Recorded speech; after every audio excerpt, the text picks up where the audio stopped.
여러분 안녕하십니까. 자동차 마케터의 시선의 이순남입니다. 오늘은 최근 연이어 발생하고 있는 전기차 배터리 화재와 리콜이 자동차 산업에 어떤 영향을 미칠지에 대해서 이야기해 보겠습니다. 사실 자동차 화재가 발생하는 것은 드문 일은 아닙니다. 미국에서 과거 3년간 매년 평균 17만 5천 건의 화재 사고가 발생했고, 작년 우리나라에서도 BMW를 비롯하여 내연기관차 화재 사고가 다수 있었습니다. 테슬라가 전기차 시장을 주도하고 있지만 기존 업체들이 전기차를 개발하고 있는 목적은 그 이상 그 이하도 아닌 강화된 CO2 규제를 대응하는 데 있습니다. 몇 번 말씀드렸지만 올해부터 규제를 대응하지 못하면 엄청난 벌금과 함께 브랜드 이미지가 실추되어 회사 존립 자체가 위협받을 상황이 될 수도 있기 때문입니다. 이에 자동차 메이커들은 전기차와 플러그인 하이브리드 차량을 작년부터 꼬리를 물면서 출시하여 왔고, 이 와중에 배터리의 화재 발생이나 배터리 매니지먼트 시스템이 제대로 작동하지 못하는 일이 벌어지고 있습니다. 현대코나 전기차 화재 사건이 세계 언론지상에 보도되고 5일 후 GM, 포드 그리고 다음날 BMW의 배터리 관련 화재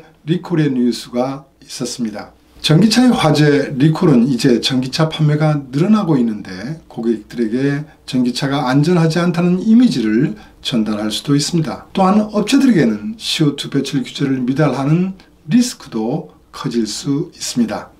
전기차의 리콜 비용은 BMS를 오버 디 에어로 간단하게 처리할 수도 있지만 배터리 교환까지 가게 된다면 내연기관 엔진 리콜보다 엄청난 비용이 발생할 수 있어 중소업체들에겐 사활이 걸린 문제가 될 수도 있을 것입니다.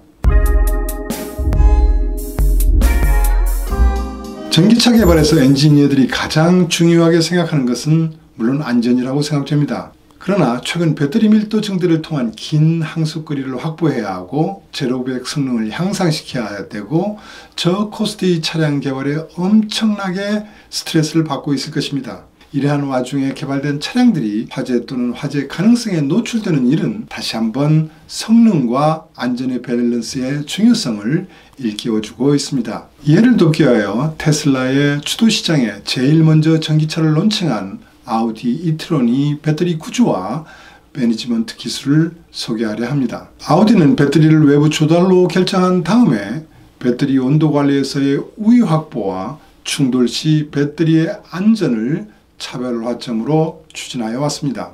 보디 하부에 배치된 배터리 팩은 35개의 볼트로 보디와 체결되어 있습니다. 알루미늄으로 커버된 팩 구조는 약 700kg이 되고 있으며 하우징은 횡방향 충돌 시에 샤시 구조제로 활용할 수 있는 프레임 구조로 개발되어 있습니다. 또한 하우징 내부를 작은 방처럼 나누어 전지 모듈을 배치하여 셀 모듈을 보호하는 구조로 만들었습니다. 알루미늄 합구로 만든 사각이 하우징에 36개의 모듈을 배치하였습니다. 한 개의 모듈에는 12개의 파우치 셀이 들어있습니다. 파우치 셀은 알루미늄 합금으로 코팅된 폴리머제 아우터 스킨으로 다시 감싸져 있습니다. 아우디는 배터리 성능을 확보하기 위하여 열관리 시스템을 도입하여 전지의 온도를 일정 범위 내에서 유지하고 있다고 홍보하고 있습니다. 예를 들면 독일이 아우토반 주행 직후에도 전지의 성능을 제하지 않고도 급속 충전이 가능하다고 합니다. 이트론의 발표 자료 중 배터리와 관련해서는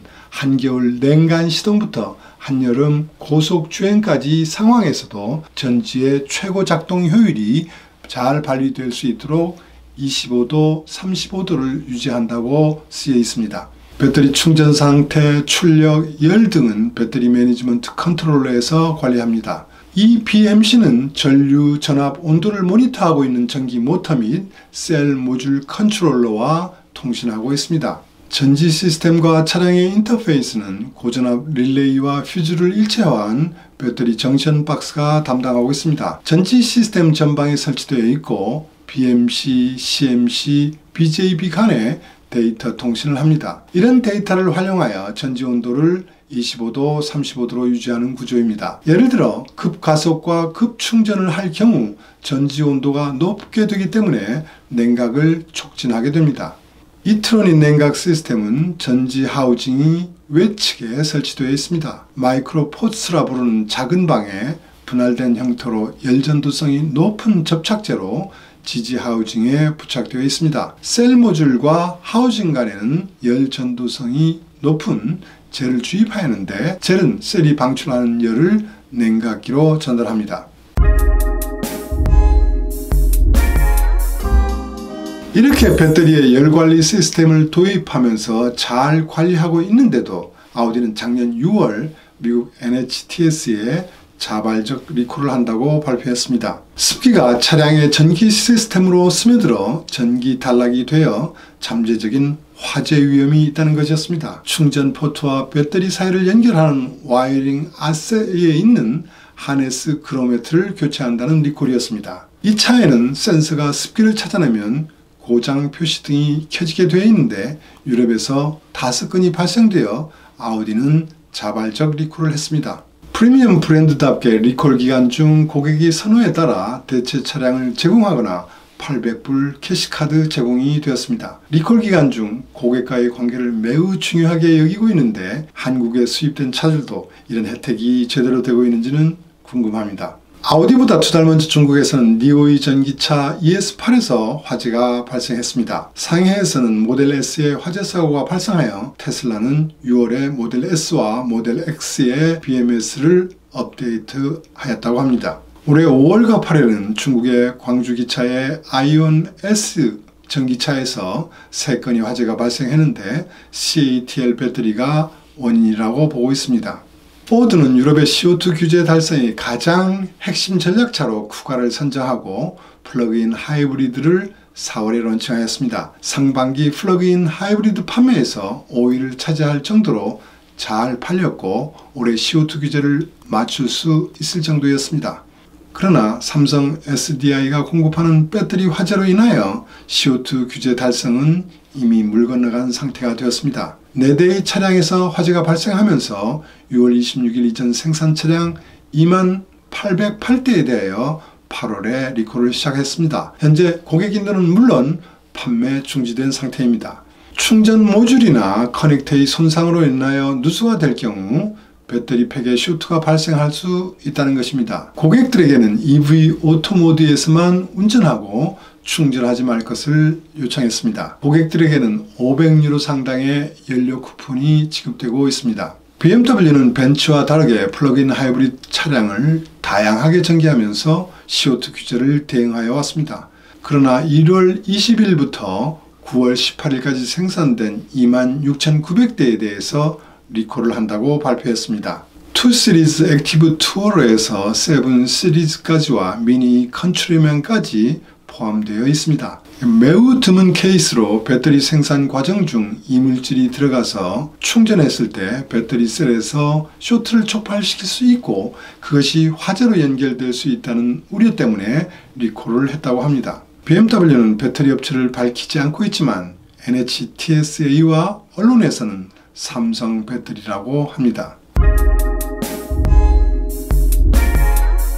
올해 상반기 기준으로 CO2 규제 대응 현황을 보면 여유있게 대응하고 있는 메이커는 PSA, 볼보, 테슬라와 FCA, BMW였습니다. 르노, 토요타, 마츠다, 닛산, 포드는 약간 모자라고 있지만 하반기에 새로운 전기차와 플러그인 하이브리드를 론칭하면서 충분히 대응할 수 있다고 예상된 업체들입니다. 반면 기아, 폭스바겐, 현대, 다임러, 제규어, 랜드로버는 상반기 기준으로 크게 미달하고 있어 대책이 필요한 상황입니다. 이번 화재건으로 BMW와 포드는 CO2 규제 대응에 새로운 방법을 찾아야 하는 상황이 되었습니다. 그러나 BMW는 현재까지 대응을 할 수 있다고 장담하고 있는 편이지만 포드는 크레딧을 타 회사로부터 사서 벌금을 피하는 방법으로 결정했습니다. 유럽이 CO2 규제를 미달하는 경우 다른 브랜드와 합쳐서 대응하는 방법이 있습니다. 마스터는 토요타의 크레딧으로 이미 규제를 대응하는 방안을 확정했습니다. FCA도 테슬라로부터 구매를 해왔고 올해도 이미 확정했습니다. FCA는 레니게이드 랭귤러 칩을 유럽에 팔아왔지만 플러그인 하이브리드 차량 개발이 늦어져서 테슬라로부터 크레딧을 구입하여 규제를 대응하고 있습니다. 19년에 6억 불, 올해 1분기에 3.5억 불을 테슬라에 지급하고 있습니다. 지금 규제치보다 더 적게 CO2를 배출하는 브랜드들은 포드에게 크레딧을 판매할 수 있습니다. 현 상태에서는 볼보와 하반기에 플러그인 하이브리드를 강화한 르노가 크레딧을 판매할 수 있습니다. 포드는 어쨌든 11월 18일까지 EU에 누구로부터 사서 대응한다는 계획을 제출하지 않으면 막대한 벌금을 내야 합니다.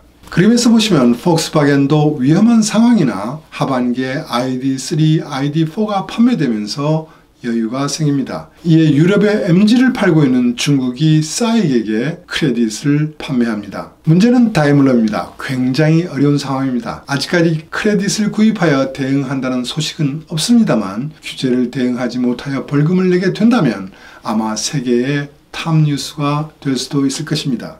1.5%의 주식을 보유하고 있는 르노로부터 크레딧을 구입하여 대응할 가능성이 높다고 예상됩니다. 제규어 랜드로버는 IFS의 전기차를 판매하고 있음에도 어려움에 처했습니다. 렌지로버 이보크와 랜드로버 디스커버리 스포츠 P300에 개발한 플러그인 하이브리드 차량의 CO2 숫자가 당초 발표했던 것보다 많이 나와서 큰 혼란에 빠져 있는 상황입니다. 현대기아도 매우 불안한 상황이지만 코나 전기차와 니로 전기차를 확판하여 대응할 것으로 예상합니다. 그러나 현대의 경우 이번 코나 전기차의 리콜이 언론 보도처럼 미국, 캐나다에 이어 유럽까지 확대된다면 앞으로 남은 2달 동안 판매를 하지 못하여 CO2 규제를 대응하지 못할 가능성도 있다고 보입니다.